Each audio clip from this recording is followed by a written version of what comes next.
नमस्कार, मैं एडवोकेट प्रशांत आपका अपने इस YouTube चैनल पर स्वागत करता हूं। आज के इस वीडियो में मैं बात करूंगा कि किस प्रकार से सीनियर सिटीजन्स या फिर जो हमारे पूजनीय माँ बाप होते हैं, अगर उनको उनके बच्चे उनकी ओल्ड एज में उनकी केयर नहीं कर रहे हैं, उनको मेंटेन नहीं कर रहे हैं, तो उनके पास क्या राइट्स हैं। इस वीडियो के माध्यम से मैं बात करूंगा एक अधिनियम के बारे में, यानी कि कानून के बारे में, जिसका नाम है दी मेंटेनेंस एंड वेलफेयर ऑफ जिसका नाम है the maintenance and welfare of parents and senior citizens act 2007। इस एक्ट के माध्यम से भारत सरकार ने एक ऐसा कानून बनाया जिसमें हर बच्चे की ये लायबिलिटी है कि वो अपने माँ बाप का ओल्ड एज में टेक केयर करे, उनको मेंटेन करे और अपनी रिस्पॉन्सिबिलिटीज़ उनकी तरफ निभाए। यदि बच्चे ऐसा नहीं करते हैं तो इसमें सज़ा का भी प्राविधान है, पेनल प्रोविजंस हैं, यानी कि उनको सज़ा दी जा सकती है और फाइन भी लगाया जा सकता है कोर्ट के द्वारा।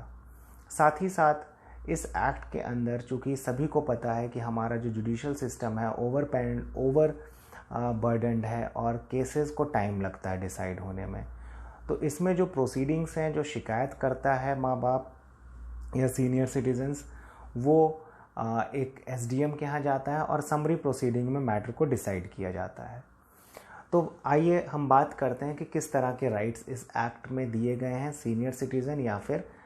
पेरेंट्स को। तो सपोज़ एक माँ बाप हैं, बूढ़े माँ बाप, वो अपने ही घर में रहते हैं या फिर अपने बच्चों के साथ रहते हैं, लेकिन उनके जो बच्चे हैं उनको निगलेक्ट करते हैं, उनके साथ नौकरों जैसा व्यवहार करते हैं, उनको टाइम पे खाने पीने की चीज़ें नहीं देते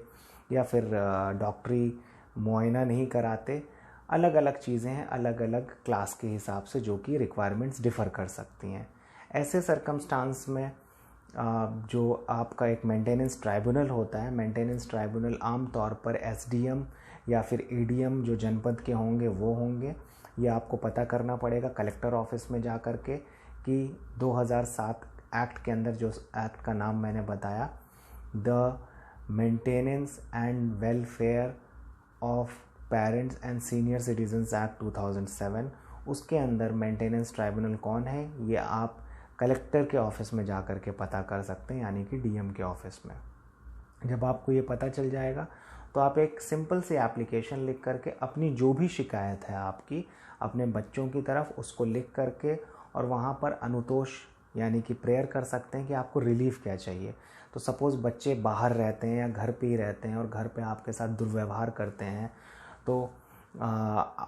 उनको दुर्व्यवहार करने से रोकने का आदेश पारित किया जा सकता है। अगर वो पैसे नहीं दे रहे हैं, मेंटेन नहीं कर रहे हैं आपको,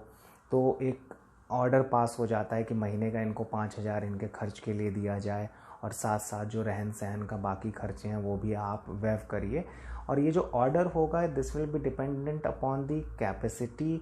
या क्लास, और जो भी क्लास है सो फैमिली की, उसके हिसाब से होगा। ऐसा नहीं है कि बच्चे सिर्फ एक पर्टिकुलर क्लास में या एक आय वर्ग में ही पेरेंट्स को निगलेक्ट करते हैं, बट ये अक्रॉस ऑल द क्लासेस हैं इस तरह के केसेस, जो कि हम लोगों ने केस लॉज में पढ़ा है और देखने को भी मिलता है। तो कई बार बच्चे आपका ही घर होता है, बूढ़े माँ बाप का ही घर होता है, और उसमें भी उनको नौकरों की तरह ट्रीट किया जाता है। तो ऐसे में आपके पास अनुतोष प्राप्त आप कर सकते हैं, मतलब प्रेयर करके रिलीफ प्राप्त कर सकते हैं कि आप उन बच्चों को अपने घर से निकाल दें। और अगर वो नहीं निकल रहे हैं तो आप इसका मेंटेनेंस ट्राइब्यूनल में जा कर के, यानी कि जो एसडीएम या एडीएम जिसके पास भी पावर है, वहाँ पे प्रार्थना पत्र दीजिए और उनको उस घर से निकाल दिया जाएगा। और निकालने के बाद भी उनको मेंटेनेंस देने की लायबिलिटी उनके ऊपर फिक्स की जा सकती है। अगला जो इम्पॉर्टेंट प्रोविज़न है इस एक्ट का, वो है सेक्शन 23 में आता है। कई बार क्या होता है कि बूढ़े माँ बाप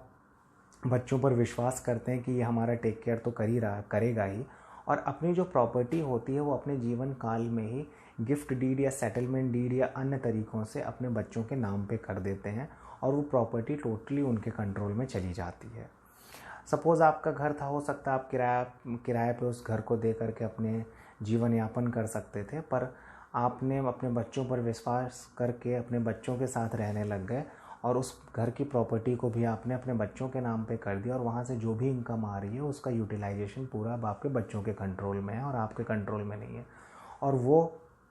आपको लेकिन वो ट्रीटमेंट नहीं दे रहे हैं, वो रिस्पेक्ट नहीं दे रहे हैं और वो मेंटेनेंस या लाइफ वेलफेयर नहीं आपका कर रहे हैं जो कि आप उनसे एक्सपेक्ट करते हैं या फिर उनको जो एक सभ्य समाज में करना चाहिए। तो ऐसे सिचुएशन में आपके पास ये भी राइट है कि आप मेंटेनेंस ट्राइब्यूनल में जा कर के इस तरह का जो भी आपने उनके लिए गिफ्ट डीड, सेटलमेंट डीड करके उनको जो प्रॉपर्टी दी थी उस डीड को कैंसिल करा करके प्रॉपर्टी को अपने पास रिस्टोर कर सकते हैं और फिर उसका यूटिलाइजेशन करके आप जो है अपने लाइफ को वापस रिस्पेक्टेबल वे में अपना टेक केयर खुद कर सकते हैं। इस तरह के बहुत सारे केसेस हिंदुस्तान में बढ़ रहे हैं और आए दिन इस तरह की problem up to high court आ रही है। अभी सुप्रीम कोर्ट में इस तरह का नहीं कोई केस आया, बट डेफिनेटली हाई कोर्ट तक ये केसेस अब आना शुरू हो गए हैं। और हाई कोर्ट तक भी इन केसेस को आने में 3 स्टेप्स लगते हैं। सबसे पहले मेंटेनेंस ट्राइब्यूनल, फिर मेंटेनेंस एपेलेट ट्राइब्यूनल होता है जो कि कलेक्टर के द्वारा हेड किया जाता है और उसके बाद फिर लोग रिट पिटीशन में हाई कोर्ट आते हैं। तो ये जो है, अब अगर आप एक सीनियर सिटीज़न हैं और आप ये सोच रहे हैं और ओल्ड एज हैं, आप सोच रहे हैं कि आप अपने जीते जी अपनी प्रॉपर्टी अपने बच्चों के नाम पे कर दें और वो टेक केयर आपका करेंगे, तो इस वीडियो के माध्यम से मेरा एक छोटा सा एडवाइस है कि जब भी आप इस तरह का डीड करें, गिफ्ट डीड हो या सेटलमेंट डीड हो, तो उसमें ये क्लॉज ज़रूर मेंशन आप करवाइए कि आप अब चूँकि ओल्ड एज हो चुके हैं, आप इस प्रॉपर्टी को देखने में आप असमर्थ महसूस करते हैं और आपको यह विश्वास है कि अगर आप ये प्रॉपर्टी अपने बच्चे के नाम पे कर देते हैं तो वह इसका सही इस्तेमाल करेगा और साथ ही साथ वो इस बात को भी अश्योर करेगा कि वो आपका जीवन भर आपको मेंटेन करेगा, आपका वेलफेयर अश्योर करेगा, आपकी टेक केयर करेगा, दवाइयाँ, खाना पीना, हर तरह की आपकी ज़रूरतों को पूरा करेगा। ये क्लॉज आपका ज़रूर आना चाहिए। अपने आप अधिवक्ता या फिर लोकल सब रजिस्ट्रार ऑफिस में जहाँ पर भी गिफ्ट डीड हो रहा हो वहाँ पर आप जो है अपना आपका जो भी वहाँ पे एजेंट हैं उनसे बात करके इस क्लॉज को ज़रूर डलवाएं। ये इतना इम्पॉर्टेंट हो चुका है कि इस बात पर टिप्पणी माननीय उच्च न्यायालय चेन्नई ने भी किया कि जितने वहाँ पर एक जनरल डायरेक्शन भी पास किया है, जनरल मैंडमस, कि जितने भी ओल्ड एज पेरेंट्स हैं अगर वो प्रॉपर्टी किसी को ट्रांसफ़र कर रहे हैं अपने बच्चों को तो उसमें ये क्लॉज ज़रूर आना चाहिए। तो इस वीडियो के माध्यम से मैं आपसे भी रिक्वेस्ट करूँगा कि यदि आप खुद एक सीनियर सिटीज़न हैं या फिर आप एक ओल्ड एज पेरेंट हैं या फिर आपकी जानकारी में कोई है तो उसको आप ये बात ज़रूर बताएं कि अगर वो गिफ्ट डीड के थ्रू ट्रांसफ़र कर रहे हैं तो उसमें कौन सा क्लॉज डालें। ऐसा डालना इसलिए ज़रूरी है क्योंकि सेक्शन 23 में ये स्पेसिफिकली लिखा है कि अगर किसी ऐसे आश्वासन के साथ कोई प्रॉपर्टी बच्चों को ट्रांसफ़र की जाती है तो उसको कैंसिल किया जा सकता है। केरला हाई कोर्ट का ओपिनियन ये है इस बात पर कि अगर ऐसा क्लॉज नहीं डाला गया है तो ये जो गिफ्ट डीड है या फिर जो गिफ्ट डीड या सेटलमेंट डीड है वो कैंसिल नहीं कर सकता है। एसडीएम या जो भी मेंटेनेंस ट्राइब्यूनल है वो इसको कैंसिल नहीं कर सकती